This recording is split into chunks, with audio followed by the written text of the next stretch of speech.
ஹபீப் ஸல்லல்லாஹு அலைஹி வஸல்லம் அவங்க சொன்ன இந்த ஹதீஸ் கியாமத் நாள் வரைக்கும் பொருந்தும்.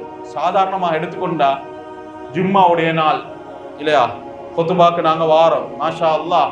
முன்னைய காலங்களை விட மாற ஒரு சேஞ்ச் உண்டாவேங்க. இந்த சோசியல் மீடியாக்கள் வந்த போறோம், இந்த ஸ்மார்ட் போன்ஸ்கள் உலகத்துல அறிமுகமாயின போறோம், பெரிய ஒரு சேஞ்ச் நொண்டு.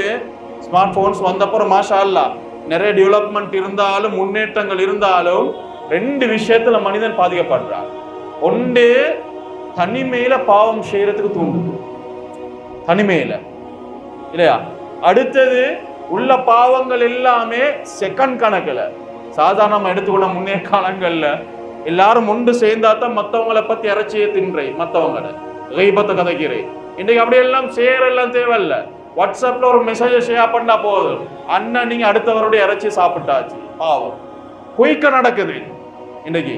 மேலாண் சோதர்களே, ஹபீப் ஸல்லல்லாஹு என்ன சொல்ல வாரண்டா, அந்த காலத்துல இதை மாதிரி மாஷால ஃபேன் போட்டு காப்பட் போட்டு அழகாக ஏசி போட்டு இப்படி எல்லாம் மீக்கல் அந்த பள்ளிவாசல்கள் எப்படி இருந்துச்சு?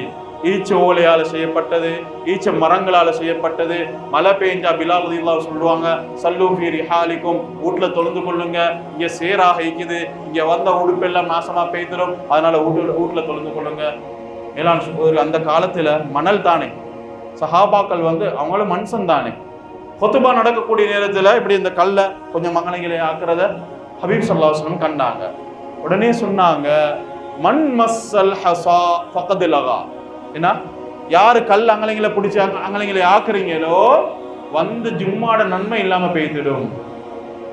மேலாண் சகோதரர்களே, என்ன சொல்ல வாரேன்னா, ஜவாமிஉல் கலீம் என்ற எண்ணெய் நிறைய மீனிங்கு தானே ஹபீப் ஸல்லல்லாஹு அலைஹி வஸல்லம் வார்த்தைக்கு. அந்த காலத்துல சொன்னது இந்த காலத்துல எடுத்துக்கொண்டா கோச்சு கொள்ளவானாம். நிறைய வாலிபர்கள் அந்த கல்லுக்கு பதிலா போனை கின்றாங்க. தெரியும் ஹபீப் ஸல்லல்லாஹு அலைஹி வஸல்லம் தெரியும் எவ்வளவு ஒரு ஆழமான வார்த்தை. அந்த காலத்துல கல்லு ட்ரெண்டா இன்றைக்கு எப்படி ஸ்மார்ட் போன் வடிவத்துல மெசேஜ பாக்குறேன். ஜும்மாட நன்மை இல்லாம போகும். என்னதுக்கு உதாரணம் சொல்றேன்டா, ஜும்மால அப்படி செஞ்சிடவானா நன்மையை இழந்துடுவீங்க. அந்த காலத்துல ஹபீப் ஸல்லல்லாஹு அலைஹி வஸல்லம் 1400 வருஷத்துக்கு முன்னால சொன்ன வார்த்தைகள் எவ்வளவு பொருந்தது. சுப்ஹானல்லாஹ்.